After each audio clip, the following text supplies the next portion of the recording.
Well, it's up. It fit perfectly. I was really worried that I was going to have a clearance issue. If this tower wasn't perfectly plumb, I was worried the clearance between the roof and the tower was going to be a problem. Now that pulley that sticks out the side there is actually underneath the roof eave by about 9 inches. The next section up, the bottom section doesn't pass the roof eave. The next section up is what passes the roof eave. And I have about 8 inches of clearance. It's hard to see from this distance. It's 21 feet up from here. But when the next section up's all the way down, it clears by about 6 inches. Because there's some pulleys and stuff that extend out beyond the face of the tower a little bit. But the face of the tower is 8-inch clearance. So everything fit great. So all these nice grade 8 bolts, 6 per leg. And then I used these stainless steel bolts, 3/4 stainless steel bolts to my stainless steel L brackets to my ground. It's the number 2 solid, which runs over here to a 10-foot, 3/4 inch ground rod. It's exothermic bond. And then that's more just for redundancy than anything else. This one here is another number 2 solid that runs all the way down, runs along the face, inside the face of the dirt, not in the concrete, all the way down to the bottom of the hole. Another 10-foot ground rod. So 10 feet down, I have a 10-foot ground rod. And then over here, there's another 10-foot ground rod over here. This is my main ground, if you will. This is the cable entry panel. This is a KF7P cable entry panel. And so this is where I'll have this is LMR 600, not the flexible, that runs through underground, so into my cellar, then underground, through conduit, into the radio room. So these are my trunks.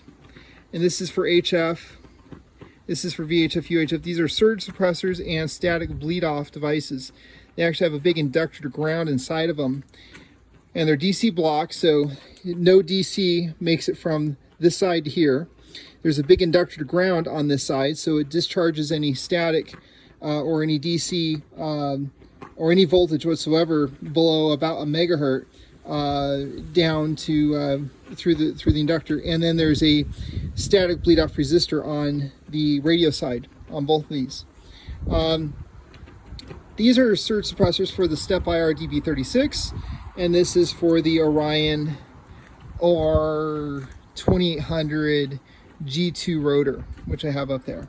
So 3.5-inch strap to my 10-foot rod, and then again 3.5-inch strap to the tower. So the tower's got grounds on every side. This box is also tied through number 4 solid to the house Schufer, and also the ground system for the radios. So got all these nice, pretty grade 8 bolts all torqued down. The tower, there's plenty of clearance for getting back here. It looks like there's not, but there's actually plenty of clearance back here for working on this. And then here's my little power box here with a disconnect. I can turn it off so it can't accidentally come up here and do anything. And it's a 1 horse 120 volt motor, 50 to 1 gear reduction drive.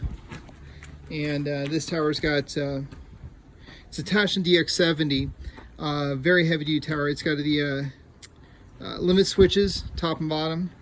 This concrete foundation, if you haven't seen the other videos, it's a 4 foot by 4 foot by 10 foot pile, so it's 6 inches above grade and 9.5 feet below grade. And that was specs call for 3,000 psi cement. I poured 4,000, and we had the 7-day test done. The 7-day test of a sample came out at 3630. So it's been 10 days now. So went ahead and put the tower on this morning, and it's not going to go anywhere.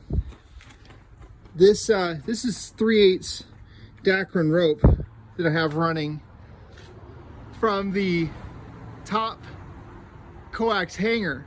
And what I'm going to do is the coax, I'm going to string LMR 600 Ultraflex up it, two runs, along with the rotor cable and the antenna control cable. and I'm going to tie it every few feet to this rope so it acts as the vertical support for the cables. And right now I just got the flag up there. I figured, who's going to complain about flying an American flag on the 4th of July?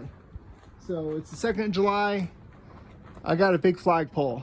So it's 70 feet to the top of the tower, 8 foot of mast sticking out above, so a top of 88 foot.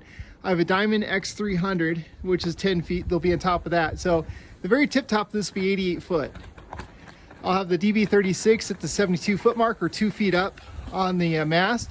The mast is a 15 foot piece of 80,000 PSI DOM, 1/4 inch wall, 2 inch diameter. The rotor, as I mentioned, is the Orion 2800 G2, and I have a Green Heron RT21D rotor controller, and that rotor controller really is nice. It doesn't do it justice online.